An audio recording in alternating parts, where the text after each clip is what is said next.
Hi students, welcome to my channel. నేను ఈరోజు మీకు cell structure and functions, cell యొక్క స్ట్రక్చర్ ఎలా ఉంటుంది, దాని యొక్క ఫంక్షన్స్ ఏంటి అనేది ఈరోజు డిస్కస్ చేసుకుందాం.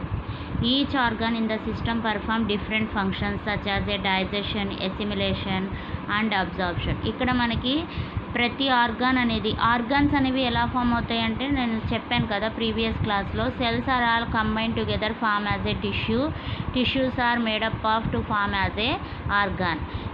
Each organ as a perform different functions like a digestion, assimilation, absorption. Digestion అంటే ఫుడ్ అనేది, మనం ఏదైతే ఫుడ్ తీసుకుంటామో ఆ ఫుడ్ అనేది స్మాల్ పార్టికల్స్గా, చిన్న చిన్న ముక్కలుగా కట్ అయ్యి డైజెషన్ అవుతుందన్నమాట బాడీలో. స్మాల్ ఇంటెస్టైన్లో డైజెషన్ అయ్యి large intestine through waste matter అనేది యానస్ త్రూ బయటకు వస్తుంది. ఇక్కడ ఎసిమిలేషన్ అంటే, ఎసిమిలేషన్ అవ్వటం అంటే absorption. Assimilation and absorption, these are the same organ functions అన్నమాట. ఇవి each organ perform different function.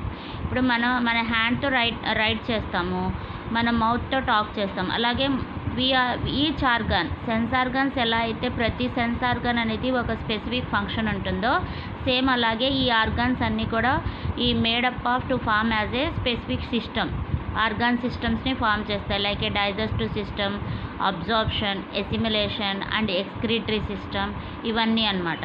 Next వచ్చేసి ఇక్కడ ప్లాంట్ సెల్ అనేది ఎలా ఉంటుంది, ఇదంతా యానిమల్ సెల్. ఇక్కడ ప్లాంట్ సెల్లో మెయిన్ పార్ట్స్ వచ్చేసి రూట్స్ ఉంటాయి. ఈ రూట్స్ అనేవి help in the absorption of water and minerals. Roots యొక్క ఫంక్షన్ ఏంటి? Help in the absorption of water and minerals. Roots ఏం చేస్తాయంటే వాటర్ని, మినరల్స్ని సాయిల్ లోపల ఏవైతే వాటర్, మినరల్స్ ఉన్నాయో వాటిని అబ్జార్బ్ చేసేసుకుని ప్లాంట్ పార్ట్స్ అన్నిటికీ ట్రాన్స్పోర్ట్ చేస్తాయన్నమాట. ఇవి leaves are kitchen of the plant. Leaves అనేవి కిచెన్ ఆఫ్ ద ప్లాంట్స్. అంటే లీవ్స్ని మన హౌస్లో కిచెన్ రూమ్లో ఏ రోల్ అయితే జరుగుతుందో, ఏ ఫంక్షన్స్, ఏ వర్క్ అయితే కిచెన్ రూమ్లో మనం చేస్తామో, సేమ్ అదే వర్క్ లీవ్స్ అనేవి ప్లాంట్ లోపల చేస్తాయి. ఇవి ఓన్గా ఫుడ్ని ప్రిపేర్ చేసుకుంటాయి. These plant cells prepared own food by the process of photosynthesis. ఎలా ప్రిపేర్ చేసుకుంటాయి అంటే, ప్లాంట్ సెల్లో ప్లాస్టిడ్స్ అనేవి ఉంటాయి. ఈ ప్లాస్టిడ్స్ లోపల క్లోరోప్లాస్ట్ అనేది ప్రజెంట్ అయి ఉంటుంది. ఈ క్లోరోప్లాస్ట్ ఎక్కడ ఉంటుంది? లీవ్స్ లోపల, స్టొమాటా లోపల ఈ క్లోరోప్లాస్ట్ అనేవి ప్రజెంట్ అయి ఉంటాయి అన్నమాట. ఇక్కడ మనకి సేమ్ అదే చెప్పడం జరిగింది. Roots help in the absorption of water and minerals. Leaves as a మనం 7th క్లాస్లో లీవ్స్ గురించి నేర్చుకున్నామని చెప్పాడు. ఇక్కడ రెస్పాన్సిబుల్ ఫర్ సింథసిస్ ఆఫ్ ఫుడ్ని సింథసిస్ చేయడానికి ఏది రెస్పాన్సిబిలిటీ తీసుకుంటాయంటే లీవ్స్ అన్నమాట. నేను అదే ఇక్కడ ఎక్స్ప్లెయిన్ చేశాను.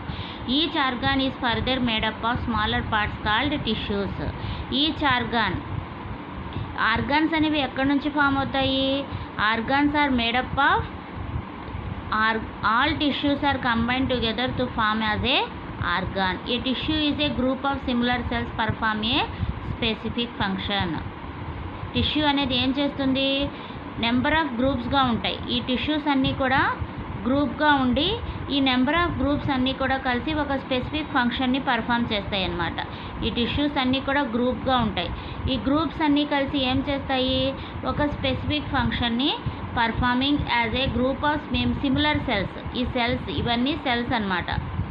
ఈ సెల్స్ అన్ని టిష్యూస్తో కంబైన్డ్ అయిపోయి tissues is a group of similar cells performing as a specific function.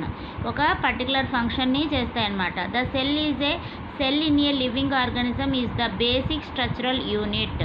Cell అనేది ఒక లివింగ్ ఆర్గానిజమ్స్లోనే సెల్స్ అనేవి ఉంటాయి. నాన్ లివింగ్ ఆర్గానిజమ్స్లో ఏ సెల్స్ ఉంటాయి? డెడ్ సెల్స్ అనేవి ఉంటాయి. మనం చెప్పాం కదా ప్రీవియస్ క్లాస్లో, డెడ్ సెల్స్ అనేవి నాన్ లివింగ్ ఆర్గానిజమ్స్లో ఉంటాయి. లివింగ్ ఆర్గానిజమ్స్లో మాత్రమే నెంబర్ ఆఫ్ సెల్స్ అనేవి ఉంటాయి అన్నమాట. What are the parts of the cell? Cell లోపల ఎలాంటి పార్ట్స్ ఉంటాయి అంటే,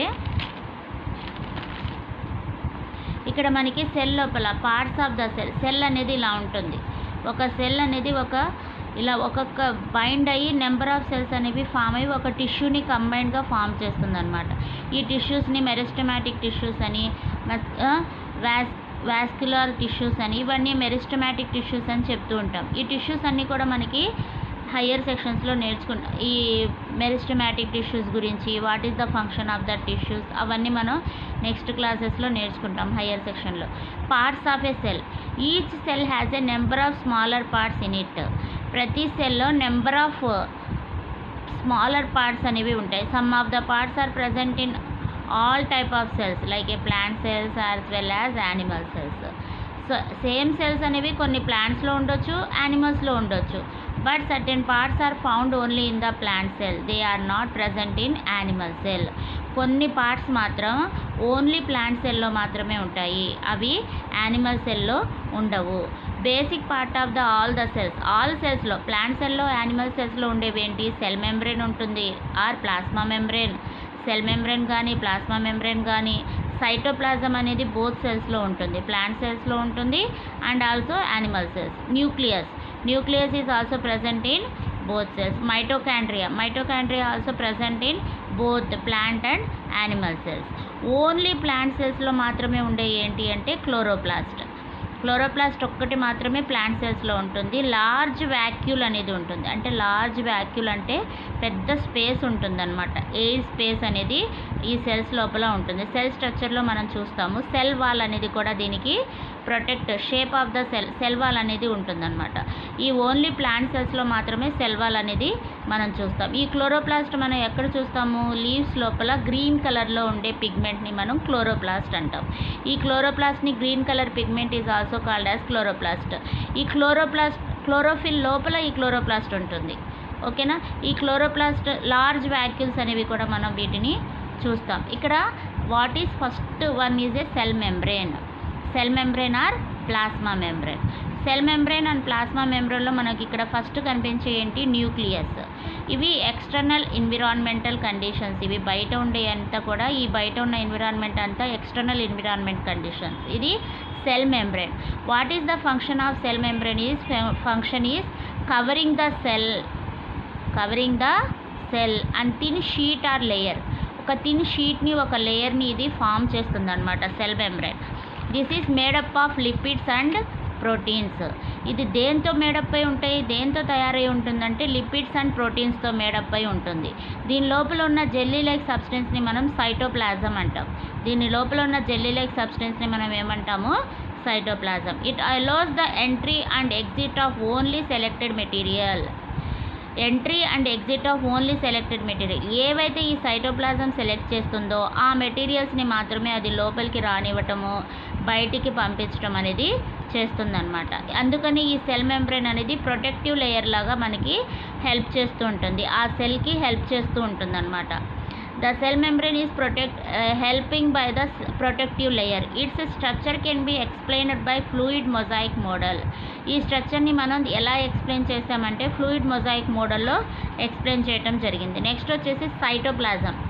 The fluid and semi-fluid matrix of the cell present between the nucleus and plasma membrane containing various organelles and inclusions is called cytoplasm. దీని లోపల number of cytoplasm అంటే jelly like substance అని చెప్పాను కదా, ఇది ఎలా సెమీ ఫ్లూయిడ్గా ఉంటుంది, ఫ్లూయిడ్ అండ్ సెమీ ఫ్లూయిడ్గా ఉంటుంది.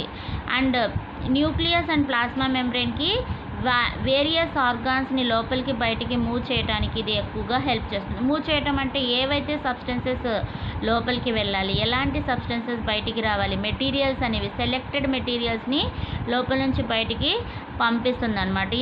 ఈ various what is the function of cytoplasm ఇక్కడ ఇచ్చాడు చూడండి. Protect injuries. ఏదైనా ప్లాంట్కి దెబ్బలు తగిలినప్పుడు అవి ప్రొటెక్ట్ చేస్తూ ఉంటుంది. ఈ సైటోప్లాజం అనేది ఆ దెబ్బల్ని క్యూర్ చేస్తుంది అనమాట. Most of the chemical reactions take place in the cytoplasm. ఈ సైటోప్లాజం లోపల నెంబర్ ఆఫ్ కెమికల్ రియాక్షన్స్ అనేవి జరుగుతాయి. ఈ కెమికల్ రియాక్షన్స్ ఎలా జరుగుతాయి అంటే ఆ లోపల ఉన్న కెమికల్స్ని బేస్ చేసుకుని ఎక్స్టర్నల్ ఎన్విరాన్మెంటల్ కండిషన్స్ కాకుండా ఇంటర్నల్ ఎన్విరాన్మెంటల్ కండిషన్స్కి అడాప్ట్ అయ్యి ఈ కెమికల్ రియాక్షన్స్ అనేవి జరుగుతాయి. సైటోసాల్, సెల్ ఆర్గానల్స్ ఉంటాయి. సైటోప్లాజంని మనం స్టోర్ హౌస్ ఆఫ్ రా మెటీరియల్స్ అంటాం. సైటోప్లాజంని ఏమని చెప్తాం మనం? స్టోర్ హౌస్ ఆఫ్ రా మెటీరియల్స్. ఏం రా మెటీరియల్స్ దీంట్లో ఉంటాయి అంటే ఈ సైటోప్లాజంలో ఎమినో యాసిడ్స్ అనేవి ఉంటాయి. ఈ amino acids are present in the cytoplasm. These amino acids are useful for the protein synthesis. Protein synthesis జరిగినప్పుడు మనకి ఎనర్జీ అనేది ఫామ్ అవుతుందన్నమాట. ఈ సైటోప్లాజం లోపల ఎమినో యాసిడ్స్ అనేది రా మెటీరియల్గా ఉంటాయి. ఈ రా మెటీరియల్ నుంచి మనకి యూస్ఫుల్ ఫర్ ప్రోటీన్ సింథసిస్. ఈ ఎమినో యాసిడ్స్ అనేవి ప్రోటీన్ సింథసిస్ ఫామ్ చేస్తాయి. ప్రోటీన్ సింథసిస్ ప్రాసెస్ జరగటానికి ఈ ఎమినో యాసిడ్స్ అనేవి యూజ్ అవుతాయి అన్నమాట. ఇక్కడ ఎలా ఇవ్వటం జరిగింది? సెల్ మెంబ్రెయిన్ గురించి. The basic component of a cell or cell membrane. The cytoplasm and nucleus. ఈ రెండిట్లో బేసిక్ కాంపోనెంట్ సెల్ మెంబ్రెయిన్లో ఉండేదేంటి? Cytoplasm and nucleus. The cytoplasm and nucleus are enclosed within the cell membrane. ఈ రెండు enclosed అయి ఉంటాయి అన్నమాట. Cell membrane లోపలే ఉంటాయి. ఈ న్యూక్లియస్ కూడా సెల్ మెంబ్రెయిన్ లోపలే ఉంటుంది, సైటోప్లాజం కూడా సెల్ మెంబ్రెయిన్ లోపలే ఉంటుంది. Also call the plasma membrane. దీన్నే మనం ప్లాస్మా మెంబ్రెయిన్ అని కూడా చెప్పొచ్చు. The membrane separate cell from one another and also the cell from the surrounding medium. The plasma membrane is pores and allows the movement of substance or materials both inward and outward. అదే నేను చెప్పాను ఇప్పుడు. మెటీరియల్స్ని లోపలికి move చేయడానికి కానీ బయటికి move చేయడానికి కానీ ఈ సెల్ మెంబ్రెయిన్ అనేది హెల్ప్ అవుతుంది. The boundary of the onion cell is the cell membrane. ఇక్కడ ఇవ్వడం జరిగింది చూడండి. ఇది onion cell. Cell observed in the onion cell. ఇక్కడ న్యూక్లియస్ ఉంది, ఇదంతా సైటోప్లాజం. ఎక్కడైతే బౌండరీ లాగా ఉందో covered by another thick cover called the cell wall. దీనికి ఒక లేయర్ అంటూ ఉంటుంది, దాన్ని సెల్ వాల్ అంటాం. The central dense round body in the centre is called nucleus. మధ్యలో ఉన్న సెంటర్లో ఉన్న ఈ బాడీస్ని మనం న్యూక్లియస్ అంటాం. They are jelly like substances. Between the nucleus and the cell membrane is called cytoplasm. Jelly like substance in the nucleus and cell membrane is also called as a cytoplasm. ఓకేనా? ఈ cytoplasm అనేది మనకి ఈ cell wall అనేది ఎక్కడ ఉంటుంది? Thick layer in the cells of plant called. ప్లాంట్స్లో మాత్రమే సెల్ వాల్ అనేది ఉంటుంది. Cell membrane in outer thick layer in the cells of plants called cell wall. This additional layer surrounding the cell membrane is required by plant for protection. ఈ cell wall అనేది ప్లాంట్స్కి protect చేస్తూ ఉంటుందన్నమాట. Plant cells need protection against variations in temperature, high wind. Temperature ఎక్కువగా అయిపోయినప్పుడు, high wind, స్పీడ్గా wind form అయినప్పుడు, atmospheric moisture, వీటన్నిటిని కూడా ఇది సెల్ వాల్ అనేది ప్రొటెక్ట్ చేస్తూ ఉంటుంది. టెంపరేచర్ని ఎక్కువ హై టెంపరేచర్ దగ్గర కాకుండా దానికి తగినంత టెంపరేచర్ రావడానికి, and also high wind speed, గాలులు ఎక్కువగా వీచినప్పుడు, అట్మాస్ఫిరిక్ మాయిశ్చర్, దాని యొక్క ఆర్ద్రత మాయిశ్చర్నెస్ అనేది కరెక్ట్గా ఉందా లేదా, దీనన్నిటి కూడా ఈ సెల్ వాల్ అనేది ప్రొటెక్ట్ చేస్తూ ఉంటుంది. Because of plants cannot move. Variations because they cannot move. Cells can be absorbed in the leaf peel of the ట్రెడికాన్షియన్. ఇక్కడ ఎలోడియా, ఇవన్నీ కూడా మనకి ఎగ్జాంపుల్స్. పీల్స్, వీటి గురించి అంతా తర్వాత మనం డిస్కస్ చేద్దాం. ఫస్ట్ మనకి ఈ సెల్ వాల్ యొక్క ఫంక్షన్ ఏంటి, సెల్ మెంబ్రెయిన్ యొక్క ఫంక్షన్ ఏంటి, న్యూక్లియస్ యొక్క ఫంక్షన్ ఏంటి, ఇవి నేర్చుకుందాం. దీన్ని బట్టి మనం నెక్స్ట్ వీడియోలో ఇంకా డెప్త్గా ఎక్స్ప్లెయిన్ చేస్తాను. ఇక్కడ ఏదో పారాగ్రాఫ్ ఇచ్చాడు, ఇది కూడా నేను నెక్స్ట్ వీడియోలో మీకు ఈ యాక్టివిటీ గురించి ఎక్స్ప్లెయిన్ చేస్తాను. Please like and subscribe my channel, watch my videos. Thank you friends.